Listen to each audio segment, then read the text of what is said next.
Қазақ эстрадасының жарық жұлдызы Нағима Есқалиева 70 жасқа толды. Өнер иесі туған күнін Алматыдағы қымбат мейрамханалардың бірінде атап өтті.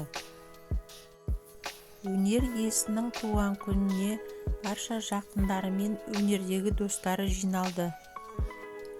Эстрада жұлдызын құттықтап келген артистер арасында Роза Рымбаева, Жеңіс Қақова, Мейрамбек Бесбаев, Сәкен Майғазиев, Әли Оқапов тағы басқа атақты жұлдыздар болды.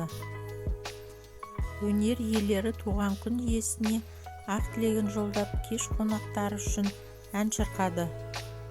Нағима Есқалиеваның ұлы Диас Аблаев анасының туған күніне оған ән арнады.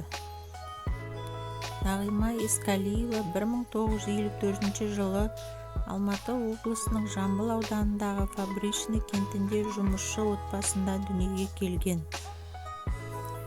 Ол бала кезден актриса болуды армандады. Қазақстанның қазіргі көптеген эстрада жұлдыздары эстрада цирк студиясында қанаттанды. Оның ұстазы Қазақстанның әйгілі өнерпазы Лаки Кесоглу. Ол бұл студияны 1973 жылы тамамдады. Алматы музыкалық училищесін қорға дирижерлік жасау бөлімін бітірген. Есқалиеваның есімі 1979 жылы әнмен өрнектелген өмір бүкіл одақтық жас әншілер сайысынан соң көріне бастады.